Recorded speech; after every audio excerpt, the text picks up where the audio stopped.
क्या सास बन सकती है माँ? अरे क्यों रे, काम में ध्यान नहीं है? जो सब्जी में नीरा नमक भर दिया, मुफ्त में रोटी तोड़ने की आदत पड़ी हुई है। ये सब यहाँ नहीं चलेगा। गलती हो गई माँ जी, माफ कर दीजिए। माफी चाहिए? चलो ठीक है, ये नमक भरी सारी सब्जी खत्म कर। कुछ भी फेंकना नहीं चाहिए, मिल जाएगी माफी। सुनैना की शादी कुछ महीनों पहले ही वासु से हुई है, जिसके बाद से उसकी जिंदगी इस नर्क में जल ही रही है। और अब यही सुनैना की आम जिंदगी है, जिसमें उसकी सास हर छोटी बात पर और कभी कभी तो बिना किसी बात के बस उसे परेशान कर खरी खोटी सुनाती ही रहती है। सुनैना, कल बुढ़ी कहाँ मरी हुई है? इधर तो आ। सास की आवाज सुन सुनैना भागती हुई उसके पास आती है। क्या हुआ माँ जी? अरे तुझे पता है मेरे पैरों में दर्द रहता है, तो मुझसे बदला लेने के लिए टीवी का रिमोट इतनी दूर रख दिया। अरे मुझे ज्यादा खड़ा कर पैर तुड़वाना चाहती है क्या? आज पूरा दिन तू एक पैर पर काम करेगी।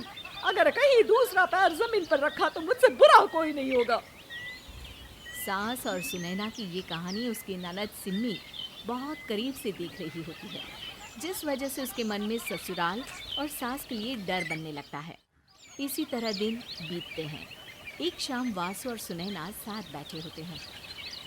क्या बात है, तुम दिन पर दिन कमज़ोर कैसे होती जा रही हो? नहीं तो आपको ऐसे ही लग रहा होगा, मैं बिल्कुल ठीक हूँ। हो सकता है, पर चलो ध्यान रखना, मुझे कुछ काम है। ऐसा बोल जैसे ही वासु जाता है, तभी सिम्मी वहाँ आ जाती है। भाभी, आप भाई को माँ के बारे में बता क्यों नहीं देती? वो आपके साथ बहुत गलत करती है।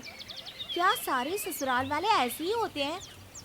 भाभी, मुझे तो शादी ही नहीं करनी, बहुत डर लगता है मुझे। अरे तुम बेकार ही टेंशन ले रही हो, ऐसा कुछ नहीं है। मुझे पता है तुम्हारा ससुराल बहुत अच्छा है, इसलिए खुशी खुशी ससुराल की तैयारी करो। सिम्मी तो वहाँ से चली जाती है, लेकिन सुनैना उसकी बातों से सोच में पड़ जाती है। कुछ दिनों बाद सुनैना के मम्मी पापा और भाई उनके घर आते हैं, जिन्हें देख सास हैरान रह जाती है। आप लोग सुनैना से मिलने आए हैं?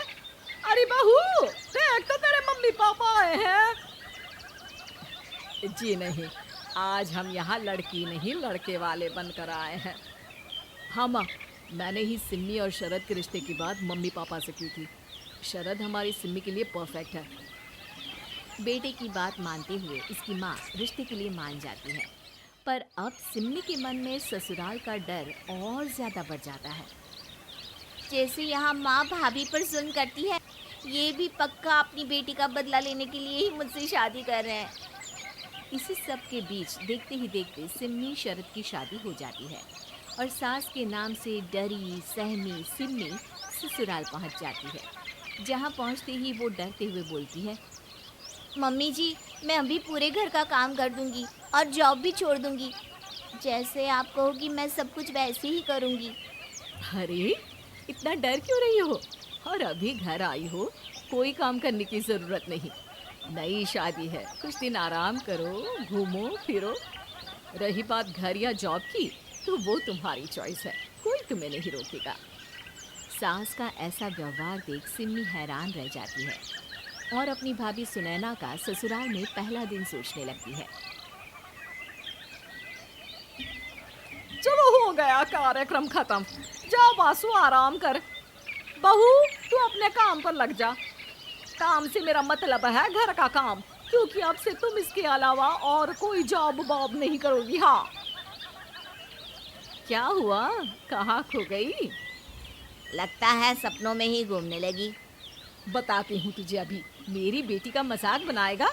सपने में क्यों, असलियत में घुमा कर ला, जा। ससुराल की ऐसी इमेज सिम्मी ने कभी सपने में भी नहीं सोची थी। अपने आप को बहू नहीं, बेटी सुन उसे बहुत हैरानी होती है। लेकिन जैसे जैसे समय बीतता है, तो अब सिम्मी को किसी भी जगह से ज़्यादा ससुराल अच्छा लगने लगता है। एक दिन सिम्मी सबसे मिलने मायके आती है, तो अपनी माँ को भाभी पर चिल्लाते हुए देखती है। अरे करमजली, अगर मुझे इतना ही पैसा खर्च करना होता तो तेरी जगह घर में नौकरानी ना रख लेती। तुझे लेकर आई जिससे नौकरानी का पैसा बचे, पर तू तो उससे भी ज्यादा खर्चा करा रही है। बस माँ, तुम्हें कोई कुछ बोलता नहीं तो हर हद पार करोगी क्या? अगर यही सब मेरी सास करे तो? अरे तो उनकी बेटी को जिंदा गाड़ दूंगी। तुम्हारे और उनके अंदर यही तो फर्क है माँ। तुम उनकी बेटी के साथ क्या क्या करती हो, सब कुछ पता होने पर भी वो तुम्हारी बेटी को पलकों पर बिठा कर रखते हैं। एक आप है, उनकी बेटी को अपनी बेटी जैसा तो क्या बहू तक नहीं समझती। माँ, आपको सुनकर मिर्ची ज़रूर लगेगी, लेकिन मेरी सास मेरी माँ से अच्छी माँ और सास दोनों हैं। इस पर सिम्मी अपनी माँ को अपने ससुराल और उसके प्यार के बारे में सब कुछ बताती है, जिसे सुन सुनैना की सास को अपनी हर गलती का एहसास होता है। अगर वो चाहते तो आराम से अपनी बेटी का बदला मेरी बेटी से ले सकते थे, पर उन्होंने ऐसा नहीं किया और तुझे हमसे भी ज्यादा प्यार दिया। तुम दोनों ही मुझे माफ कर दो। इसके बाद तो जैसे सुनैना की सास का रूप पूरी तरह बदल जाता है। Mission successful. रिवेंज लेना है क्या?